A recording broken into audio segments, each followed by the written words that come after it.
Un fruit tropical cache en son intérieur des graines amères et sans saveur.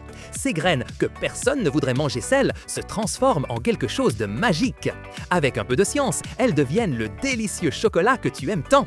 Il y a plus de 3000 ans, les anciennes civilisations de Mésoamérique ont découvert un arbre. Cet arbre, que nous appelons aujourd'hui cacao, était sacré pour elles. Des peuples comme les Olmèques, les Mayas et les Aztèques le considéraient comme un don des dieux. Avec les graines amères du cacao, ils préparaient une boisson mousseuse et forte. Cette boisson n'était pas douce, mais plutôt amère, et ils l'utilisaient lors de leurs rites et célébrations importants. Même, parfois, les graines de cacao servaient de monnaie d'échange. Bien plus tard, au XVIe siècle, le cacao est arrivé en Europe. Là, les gens lui ont ajouté du sucre et lui ont retiré le piquant, créant la friandise que nous connaissons aujourd'hui. Mais comment cette graine amère est-elle devenue le chocolat que nous aimons? La première étape clé se produit juste après la récolte des cabosses de cacao. Les agriculteurs ouvrent ces cabosses et on extrait les graines fraîches, qui sont recouvertes d'une pulpe sucrée. Ces graines sont empilées en grands tas ou dans des caisses en bois où elles restent plusieurs jours. Ce processus s'appelle la fermentation. Pendant la fermentation, de petits micro-organismes comme des bactéries et des levures commencent à agir. Ces êtres vivants minuscules se nourrissent de la pulpe sucrée et produisent de la chaleur et de nouvelles substances. Ces substances chimiques pénètrent les graines et sont celles qui commencent à développer les saveurs et les odeurs que nous associons au chocolat. Pensez-y comme une cuisine secrète à l'intérieur de chaque graine. Après la fermentation, les graines sont étalées au soleil ou dans des séchoirs spéciaux. Le séchage est très important car il arrête le travail des micro-organismes et réduit la quantité d'eau dans les graines. Ainsi, les graines de cacao ne se gâtent plus et sont prêtes pour la prochaine grande étape. Une fois séchées, les graines de cacao entreprennent le voyage vers la transformation définitive de la saveur. Elles arrivent à l'usine et le premier grand changement est la torréfaction. Les graines sont placées dans des fours très chauds à des températures pouvant atteindre 150 degrés Celsius. Cette chaleur intense ne fait pas que les sécher davantage, mais elle déclenche des centaines de réactions chimiques complexes. L'une des plus importantes est la réaction de Maillard, la même qui dore le pain ou grille la viande. Cette réaction est celle qui crée les saveurs les plus profondes du chocolat, du goût de noix au goût de caramel. Après la torréfaction, les graines sont brisées en petits morceaux appelés éclats de cacao. Ces éclats sont intensément moulus jusqu'à devenir une pâte liquide et sombre. Cette pâte s'appelle liqueur de cacao, bien qu'elle ne contienne pas d'alcool. C'est de la pure graisse et des solides de cacao. À cette liqueur, on ajoute du sucre et parfois du lait et du beurre de cacao supplémentaire pour faire différents types de chocolat. Le mélange passe ensuite par un processus très spécial appelé conchage.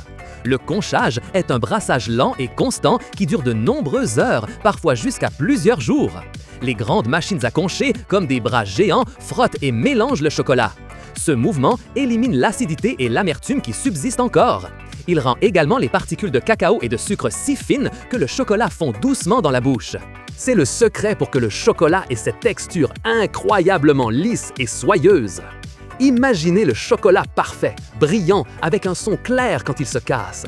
Pour atteindre cette perfection, le chocolat nécessite une dernière étape cruciale, le tempérage.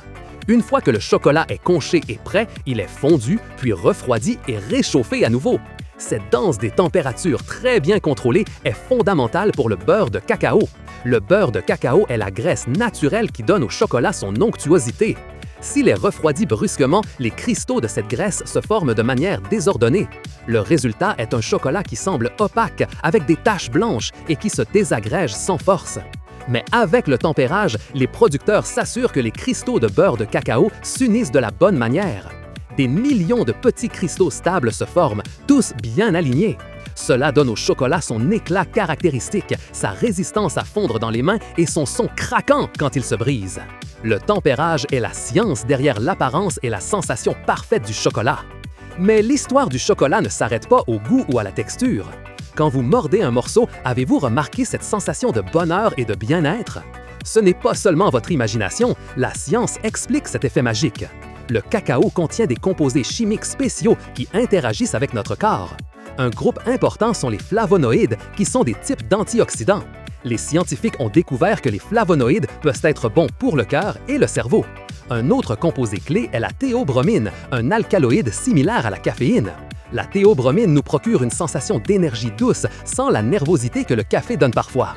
Il a également été observé que le chocolat peut libérer des endorphines et de la sérotonine dans le cerveau. Ce sont les hormones du bonheur qui nous rendent heureux et détendus.